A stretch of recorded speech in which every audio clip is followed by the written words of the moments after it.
अणुव्रत उद्बोधन सप्ताह का दूसरा अहिंसा दिवस के रूप में मनाया। जसोल में आचार्य श्री महाश्रमण जी के शिष्य मुनि श्री यशवंत कुमार जी, मुनि श्री मोक्ष कुमार जी के सानिध्य में स्थानीय एसएन बोहरा राजकीय उच्च माध्यमिक विद्यालय जसोल में बुधवार को प्रातः 8 बजे अणुव्रत समिति जसोल के तत्वाधान में अणुव्रत उद्बोधन का दूसरा दिवस अहिंसा दिवस के रूप में मनाया गया। सर्वप्रथम मंगलाचरण संयममय जीवन हो अणुव्रत समिति के प्रचार प्रसार मंत्री डोगर चंद बागलेचा ने किया। स्वागत भाषण अणुव्रत समिति पारसमल गोलेच्छा ने प्रस्तुत किया। अध्यापक ओम प्रकाश आर्य ने विचार व्यक्त करते कहा, गांधी जी ने अंग्रेजों से भारत को आजाद कराने में बहुत महत्वपूर्ण भूमिका निभाई। हमेशा सच्ची अहिंसा और सत्याग्रह पर चलते थे। मुनि श्री मोक्ष कुमार जी ने उद्बोधन देते हुए कहा कि सत्य एवं अहिंसा में बहुत बल है। अहिंसा में ही शक्ति है जो किसी कार्य को करने में तत्पर है। गांधी जी का जीवन भी सामान्य था, लेकिन सामने खड़ी विपत्ति से लड़ने के लिए पास के दो रास्ते थे, एक हिंसा एक अहिंसा। उन्हें अहिंसा को चुना। उनका मानना था शांति जो ताकत है वो युद्ध में नहीं है। आइए दिखाते हैं इस पूरी खबर को विस्तार से। इस अवसर पर स्कूल के अध्यापकगण और अध्यापकाओं स्कूल लगभग 500 विद्यार्थी उपस्थित हुए। संतोष कुमार गर्ग की रिपोर्ट।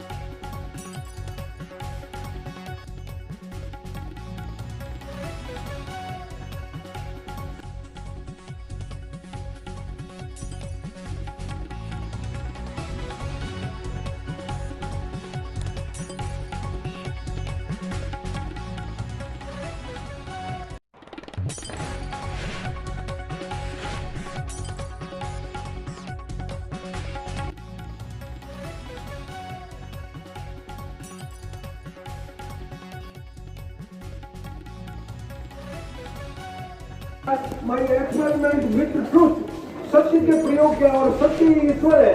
धर्म का रूप भी उन्होंने कोई धर्म के आडंबर और कर्म कांड को स्वरूप को महत्व नहीं दिया। उन्होंने कहा सत्य ही ईश्वर के रूप में आता है और सत्य ही ईश्वर है। लेकिन सत्य की पराकाष्ठा करना, उसके अनुपालन करना बहुत मुश्किल काम है। लेकिन ब्रिटिश जैसा गांधी जी कहते थे प्रयास करने में सारी चीज हो सकती है। महात्मा गांधी का अहिंसा के मार्ग दूसरे जो दर्शन दिया वो दर्शन आज भी देश के लिए उपयोगी है। लेकिन आज ये विविधता हो गई है।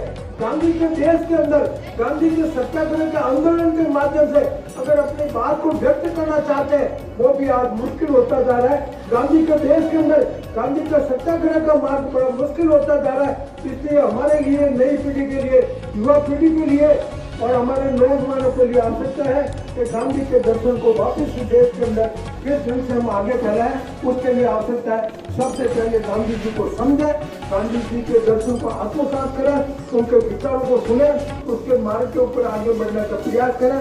तभी हमारी गांधी जयंती मनाने की सार्थकता होगी। इन्हीं शब्दों के साथ में आपसे कुछ व्यक्त करने का अवसर मिला, इसलिए मैं प्रिंसिपल महोदय साहब का और आपके इसका बहुत बहुत आभारी हूँ। इन्हीं शब्दों के साथ में मेरा निवेदन एक बात और है कि महात्मा गांधी की आत्मकथा को अपनी पाठ्य पुस्तकों के साथ में जरूर आप एक बार पढ़ें। केवल नोटों पर गांधी जी के दर्शन नहीं करें, उनके जो आत्मकथा के सत्य के प्रयोग थे उन प्रयोगों को पढ़ें। और मैं चाहता हूँ कि इस लाइब्रेरी के अंदर भी गांधी दर्शन की पुस्तकें उपलब्ध हो और इसके लिए अगर आवश्यकता हो तो आप बताएं, गांधी दर्शन की पुस्तक भिजवा देंगे ताकि नई पीढ़ी को पढ़ने का मौका मिले। नहीं तो फिर आने वाले समय के अंदर गांधी जी के दर्शन केवल नोटों में रहेंगे। सब इंसान है, जगह इंसान है, फिर दूसरा सब कुछ। भगवान ने अभी दो ही रूप बनाए, दो ही धरती बनाएंगे, एक स्त्री का एक पुरुष का। और हम लोगों ने उसको अलग अलग रूप दे दिया है। हम लोगों ने संप्रदाय का रूप दे दिया है। कोई हिंदू, कोई मुसलमान, कोई क्रिश्चियन, कोई जैन, कोई कुछ बन रहा है। और जब कोई देखता है कि मैं हिंदू हूँ, मैं मुसलमान के साथ नहीं रहूंगा, मैं उनका वो नहीं करूंगा, उनके साथ बात नहीं करूंगा, अपनी ऐसी भावना कभी नहीं होनी चाहिए। अपना सरल भावना होनी चाहिए। सबके साथ मिलजुल कर दुनिया देखो, गांव देखो, जब उसको काट के खा लेते हो तो उसे कितनी पीड़ा होती होगी, कितनी हिंसा होती होगी। उन्होंने अहिंसा को परम धर्म माना है और अहिंसा का पालन आज भी हमारा जैन संप्रदाय करता है। जैन संप्रदाय कहता है हिंसा नहीं करनी चाहिए, हिंसा नहीं करनी चाहिए। हिंसा क्या है? हिंसा हम कई प्रकार से करते हैं। केवल किसी को मारा ये हिंसा नहीं है,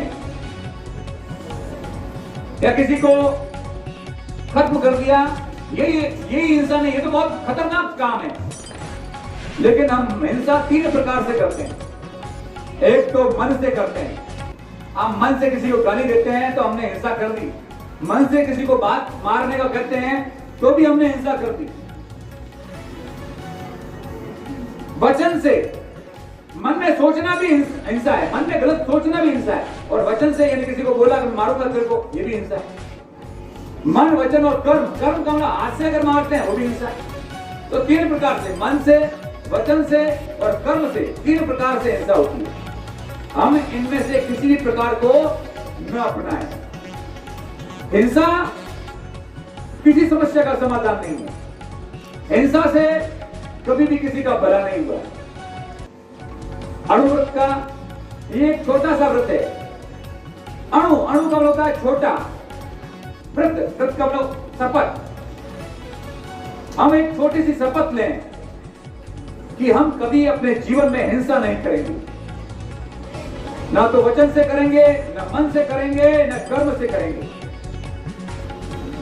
क्योंकि अगर हम सोचते भी है ना मन में, तो भी हिंसा का रूप हिंसा हो जाती है। सोच भी हमारी गलत ना हो, इसलिए सदैव अपने मन, कर्म, वचन से हम पवित्र बने और हिंसा से दूर रहे। आज हमारे एक और वीर सपूत का जन्मदिन भी है, जिनका नाम है लाल बहादुर शास्त्री। ये छोटे कद के ऐसे महान व्यक्ति थे जिन्होंने देश की बागडोर संभाली और देश को ऐसे ही सादगी वाले व्यक्तियों की आवश्यकता है। हमारे देश में एक समय जब इनका ये प्रधानमंत्री थे तो खाद्यान्न की कमी पड़ गई, तो इन्होंने देशवासियों को एक संदेश दिया कि हम सप्ताह में एक दिन अगर व्रत रखें तो इस खाद्यान्न की समस्या का हल हो सकता है।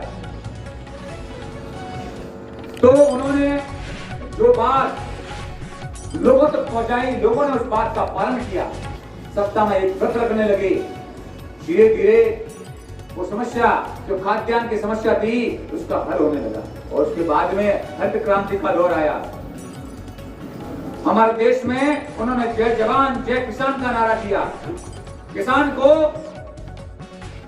अच्छी सुविधाएं उपलब्ध करवाई ताकि वो जो अन्नदाता है वो हमारे पोषण के लिए ज्यादा से ज्यादा अन्न का उत्पादन कर सके और हमारे जीवन को ऊंचा उठा सके। तो ऐसे लाल बहादुर शास्त्री जो हमारे प्रधानमंत्री रहे हैं, उनका भी जन्मदिन है। लेकिन आज हमारे अंदर जो हिंसा की भावना है वो हमें मिटानी है। मुझे याद आता है जब मैं आपके जैसा था, 6ठी 7वीं में पढ़ता था, जब आचार्य श्री तुलसी महाराज का चौमासा था बालोतरा में, मैं भी आपके जितना था। मेरे विद्यालय में भी महाराज आते थे, वो इसी प्रकार से प्रवचन देते थे। बहुत सारे बच्चे सुनते थे, मैं भी सुनता था।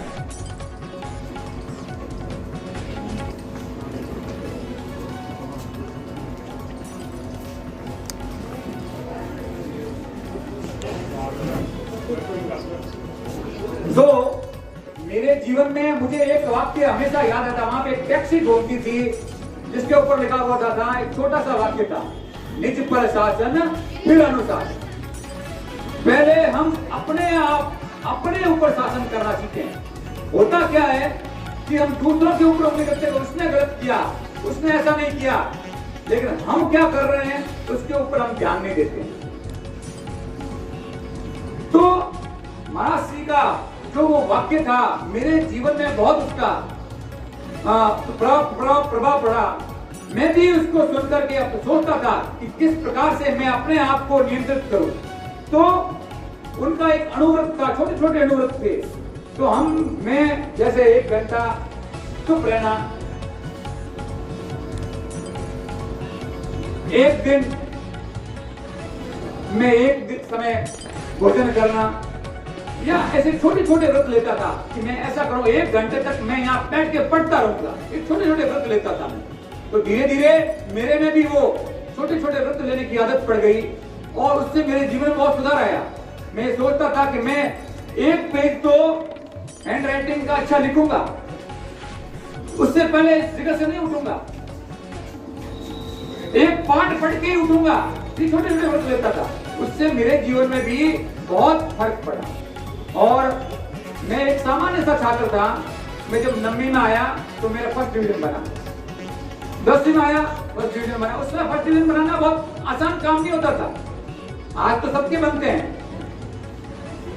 और 11वीं में भी फर्स्ट डिवीजन आया, जिसके कारण से मेरा आगे सिलेक्शन हो गया।